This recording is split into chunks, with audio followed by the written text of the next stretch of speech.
जय माता दी। आप सभी को ऐश कपूर की तरफ से प्यार भरा नमस्कार। आज हम बात करेंगे वृश्चिक लग्न के जातकों के लिए वर्ष 2022 कैसा जाएगा।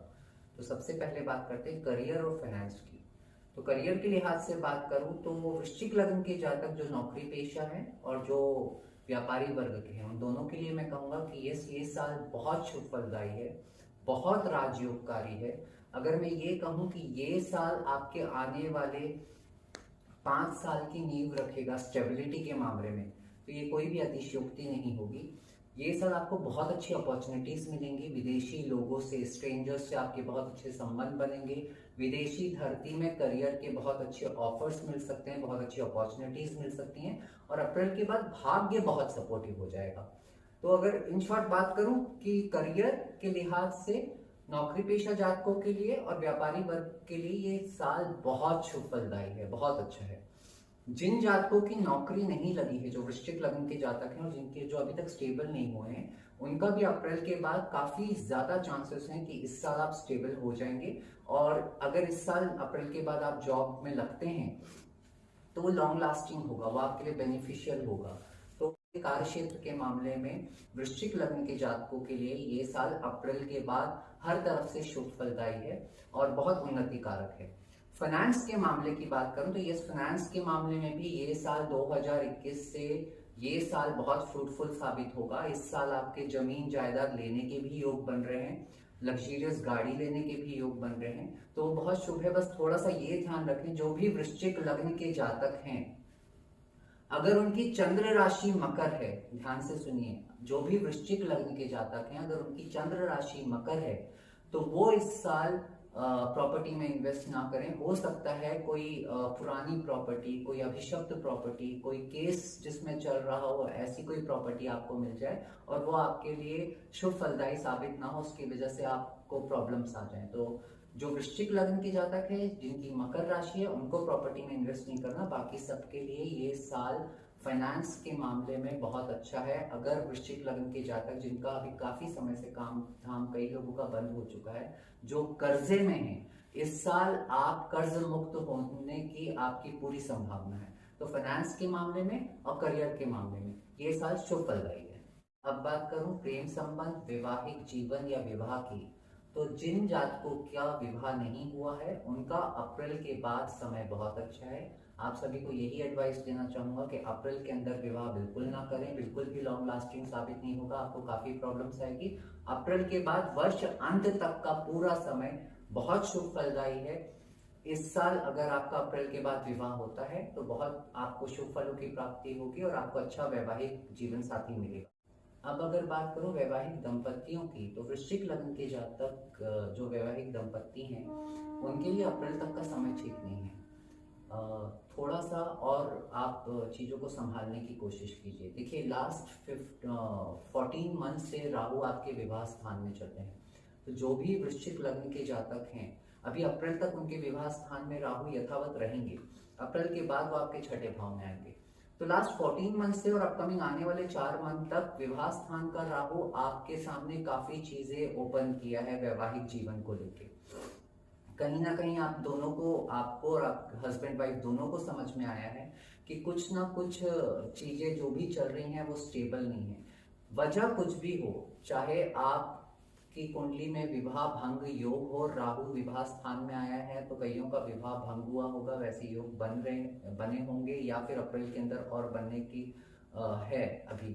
तो अभी आप डेंजर जोन में हैं अप्रैल तक, तो अप्रैल तक थोड़ा सा संभलिए, थोड़ा सा चीजों को नॉर्मल लीजिए। अप्रैल तक कोई भी विवाह के मामले में जो वैवाहिक जीवन आपका कंटिन्यू चल रहा है, for God sake, for heaven sake, अप्रैल तक कोई भी डिसीजन मत लीजिएगा। अप्रैल जैसे बीत जाता है, बट नेचुरल है, आपके वैवाहिक दंपतियों के बीच में जो भी प्रॉब्लम्स चल रही है उस प्रॉब्लम का सॉल्यूशन मिलने लगेगा, उनका निदान मिलने लगेगा, जो भी मिसअंडरस्टैंडिंग है वो भी क्लियर होने लगेगी। थोड़ा सा अप्रैल तक रुकिए। अप्रैल के बाद वैवाहिक जीवन के मामले में समय बहुत सूदनेस वाला। अगर वही जिस प्रेम संबंधों की बात कर, 90% वृश्चिक लग्न के जातकों की लव लाइफ ये अभी पूरी तरीके से स्पॉइल हो गई होगी। अभी आपको कुछ समझ में नहीं आ रहा होगा। सेम चीज मैंने बोली वृश्चिक लग्न के जो वैवाहिक दंपति हैं, लेकिन उनको मैंने ये एडवाइस दिया कि जो भी डिसीजन लेना है वो अप्रैल के बाद ले। और आप लोगों के लिए जो लव रिलेशनशिप में है, आप लोगों को जो भी डिसीजन लेना है, please for God sake, for heaven sake, अप्रैल के अंदर लें।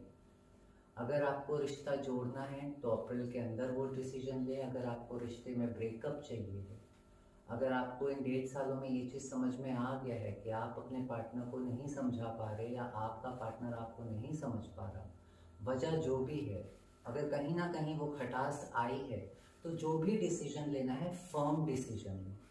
कहीं ऐसा ना हो कि जो लोग रिश्ते को 2022 में बनाना चाहते हैं लेकिन इस प्रॉब्लम में है कि डिसीजन क्या लें, इमोशनली बहुत ज़्यादा अटैच्ड हैं हर चीज़ से, क्योंकि इमोशनली भी आप बहुत ज़्यादा इसलिए भी हैं क्योंकि लग्न में केतु है। केतु इमोशनल बनाता है, केतु के पास दिमाग ही नहीं है, उसके पास सिर्फ दिल है सोचने के लिए, तो वो दिल से सोचता है। तो अभी पिछले 14 महीने से आप दिल से सोच रहे हैं। लेकिन जो राहु 7th हाउस में आया उसका क्या, उसके बारे में भी सोचिए। 7th हाउस का राहु राजयोगकारी भी है, और जिसके भी लाइफ में जो विवाह बंधन में बंधता है, कहीं ना कहीं राहु का इन्वॉल्वमेंट हमेशा रहता है। आप किसी की भी कुंडली उठा के देख लीजिए, उनकी शादी का दिन देख लीजिए, उनकी या तो महादशा या अंतरदशा, प्रत्यंतर दशा, सूक्ष्म अंतरदशा या प्राण दशा, इन 5 दशाओं में कहीं ना कहीं राहु देव का इन्वॉल्वमेंट जरूर होगा। क्योंकि राहु तोड़ता है तो राहु जोड़ता भी है। संबंध, दो स्ट्रेंजर्स को जोड़ने वाला राहु ही होता है। तो आपके विवाह स्थान में राहु आया है, इसने आपको सारी चीजें दिखाई हैं। आपके लव लाइफ के पार्टनर का अच्छा पार्ट तो आपके सामने था ही, नेगेटिव पार्ट भी दिखाया। समझिए उसे। अगर वो हरकतें, वो चीजें बियरेबल हैं, आपके लिए एक्सेप्टेबल हैं, आप उन सब चीजों में कॉम्प्रोमाइज करके आगे की लाइफ उसके साथ स्मूथली जी सकते हो। आपको लगता है कि उनकी वो चीजें आपके जो सपने हैं, जो साकार करना चाहते हैं, जो आपका मंजिल है, वहां तक पहुंचने में ये वाला पार्टनर आपके साथ कदम से कदम मिला के चलेगा, तब तो जरूर रुकिए। और अगर कहीं भी अगर आपको 0.1% भी लगता है इस समय अप्रैल के अंदर कि नहीं, इनके आने से या इस शख्स की लाइफ में आने से, इतने साल से जो रिलेशन चलता आ रहा है, अब मैं इसे इतना समझ चुका हूँ कि मैं इसके साथ शायद अपनी लाइफ के वो सपने साकार ना कर सकूं, तो उस जगह पे फर्म डिसीजन लीजिए। अगर आप अप्रैल के अंदर डिसीजन नहीं ले पाएंगे तो अप्रैल के बाद वो उलझन और बढ़ेगी। मैंने कहा ना, प्रेम संबंधों के मामलों में ये साल उलझन भरा है, तो वो प्रेम संबंधों की उलझन बढ़ेगी। और second face of the coin उसका ये रहेगा कि आप अपनी लाइफ में जो आपके पास अपॉर्चुनिटीज करियर के मामले में इस साल आने वाली है, वो शायद ना ले पाए, क्योंकि ये साल स्थान परिवर्तन का है। आपकी बहुत जगह पे यात्राएं होंगी, तो हो सकता है शायद पार्टनर बोले कि या तो आप यात्राएं कर लो या आप मेरे साथ रह लो। तो थोड़ा सा प्रेम संबंधों के मामलों में थोड़ा सा सोच के अगर चलेंगे तो अप्रैल के अंदर जो पूरा साल में उलझनों वाला बोल रहा हूँ, वो अप्रैल तक ही रहेंगी उलझन, अगर आपने फर्म डिसीजन लिए। अगर आप इन सब मामलों में कोई भी डिसीजन लेना चाहते हैं तो अभी आप अपने दिमाग से मत लीजिए। आप जिससे भी अपनी जिंदगी में सलाह लेते हैं, उन 2-4 लोगों से इन सब मामलों में सलाह लीजिए और उसके बाद डिसीजन लीजिए, तो वो आपके लिए ज़्यादा बेनिफिशियल होगा। तो विवाह के लिए अप्रैल के बाद का समय अच्छा, वैवाहिक जीवन के लिए, दंपतियों के लिए अप्रैल के बाद का समय बहुत स्मूथनेस वाला है। और प्रेमी जोड़ों की बात करूं तो जो सिंगल हैं उनके लिए अप्रैल के बाद बहुत अच्छी लाइफ है, और जो अभी रिलेशनशिप में हैं अप्रैल तक उनके लिए फर्म डिसीजन लेने का समय है। चाहे आप उस चीज में आप अपने पार्टनर के साथ यथावत स्थिति में रहें तो भी फर्म डिसीजन लेके रहें, आगे उस डिसीजन को चेंज ना करें। और अगर आप उन सब चीजों को ब्रेक करना चाहते हैं तो भी फर्म डिसीजन लेके अच्छे से अपने पार्टनर को समझा के बिना लड़ाई झगड़े के रिलेशनशिप खत्म करके अपनी लाइफ को आगे बढ़ाएं, तब जाके आप करियर वाइज भी अच्छे रहेंगे। और आने वाले समय में अप्रैल के बाद शायद आपके मन मुताबिक पार्टनर भी आपको अपनी लाइफ में उसकी एंट्री आती हुई दिख जाए। तो ओवरऑल अप्रैल के बाद का समय अच्छा है। अब अगर मैं बात करूं संतान की, तो अप्रैल तक का समय ठीक नहीं है। जिन वृश्चिक लग्न के जातकों का अप्रैल के अंदर डिलीवरी है, तो उनसे मैं एक ही गुजारिश करूंगा कि किसी भी शुक्ल पक्ष के मंगलवार को जाके शिव जी के मंदिर में अनार का रस अपने हाथ से चढ़ा दें, और उस समय 2 बार ओम सोम सोमाय नमः का जाप करें और 9 बार ओम अम अंगारकाय नमः का जाप करें। ये एक बार कर लें तो उससे चीजें स्टेबल रहेंगी। और अप्रैल के बाद का समय, यस, वृश्चिक लग्न के जातकों के लिए अप्रैल के बाद का समय बहुत योगकारी और बहुत उन्नति कारक है संतान के मामले में। जिन्हें कंसीव करना है, अगर वो इस समय कंसीव करते हैं और इस साल अगर वृश्चिक लग्न के जातकों की संतान होती है तो उनके लिए बहुत राजयोगकारी और भाग्योदयकारी होगी। शिक्षा प्रतियोगिता की बात करूं तो इस साल अप्रैल तक थोड़ी प्रॉब्लम है।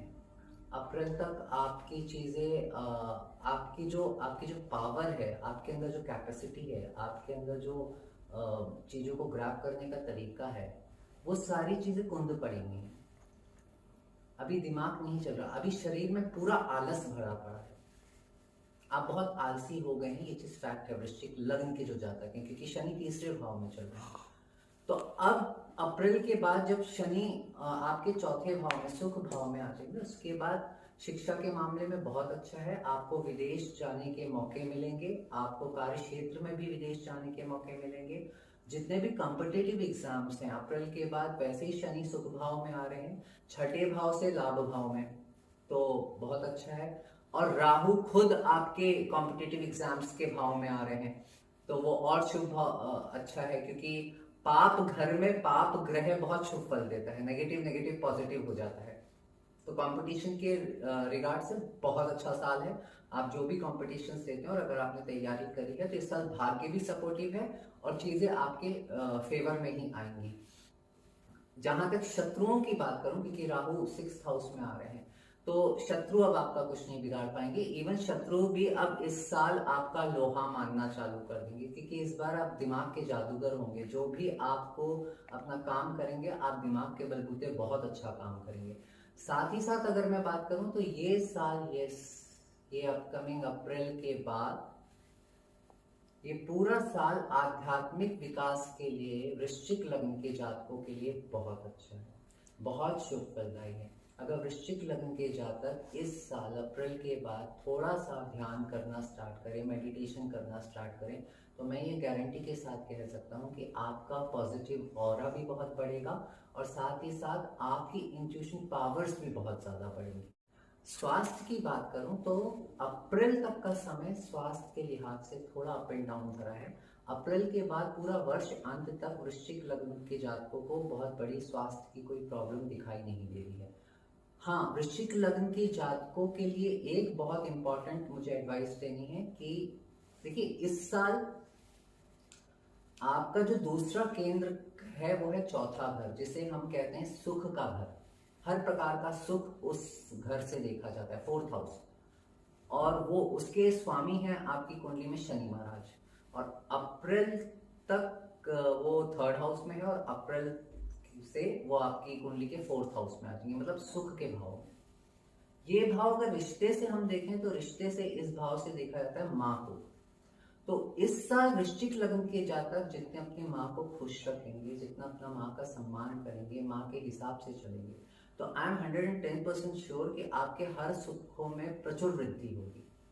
लेकिन कहीं अगर आपके रिलेशन खराब होते हैं या कहीं आपकी मदर की तबीयत खराब होती है, तो इस बार स्थिति संभाले नहीं संभलेगी, क्योंकि शनि चौथे भाव में माँ के घर के स्वामी है, तो नेगेटिव भी रिजल्ट देते हैं। तो नेगेटिव रिजल्ट रिश्तों में किस मामले में देंगे?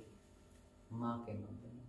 तो कोशिश कीजिएगा उनकी हेल्थ का प्रायोरिटी वाइज चेकअप कराएं, उनको खुश रखें, उन्हें सुखी रखें।